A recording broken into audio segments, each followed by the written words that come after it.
വിൽപ്പനയ്ക്കായി വീട്ടിൽ സൂക്ഷിച്ച MDMA-യുമായി 2 പേർ അറസ്റ്റിൽ.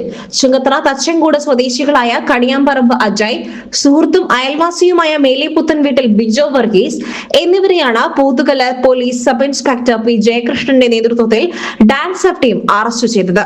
നിലമ്പൂർ ഡിവൈഎസ്പി എൻ റഫീഖിന് ലഭിച്ച രഹസ്യ വിവരത്തെ തുടർന്ന് ഒന്നാം പ്രതി അജയ്യുടെ അമ്മയുടെ ഉടമസ്ഥതയിലുള്ള കുറുമ്പലങ്ങോടുള്ള വീട്ടിൽ നടത്തിയ പരിശോധനയിലാണ് പ്രതികൾ അറസ്റ്റിലായത്. പ്രതികളിൽ നിന്നും 10.18 ഗ്രാം MDMA കണ്ടെടുത്തു. പ്രതികൾ MDMA വിൽപ്പനയ്ക്കായി ചെറിയ പാക്കറ്റുകളാക്കുന്ന സമയത്താണ് പോലീസ് പരിശോധനയ്ക്ക് എത്തിയത്. 1000 രൂപയുടെ ചെറിയ പാക്കറ്റുകളിലാക്കിയാണ് പ്രതികൾ MDMA വിൽപ്പന നടത്തിയിരുന്നത്. ഇവർക്ക് MDMA ലഭിച്ച ഉറവിടത്തെക്കുറിച്ച് പോലീസ് അന്വേഷണം ആരംഭിച്ചു. മയക്കുമരുന്ന് തൂക്കുന്നതിനുള്ള ഇലക്ട്രോണിക് ത്രാസും മൊബൈൽ ഫോണുകളും കസ്റ്റഡിയിലെടുത്തു.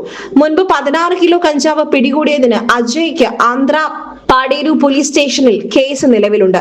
മേഖലയിൽ വരും നാളുകളിലും പരിശോധന ശക്തമായി തുടരും. സീനിയർ CPOമാരായ അബ്ദുൽ നാസർ, സാബിർ അലി, ഡാൻസ് അംഗങ്ങളായ സുനിൽ മമ്പാട്, അഭിലാഷ് കൈപ്പിനി, നിബിൻ ദാസ് ടി, ജോ ജേക്കബ് എന്നിവരടങ്ങിയ സംഘമാണ് പ്രതികളെ പിടികൂടിയത്. SS Gold, Pure Gold. SS Group, Nilambur.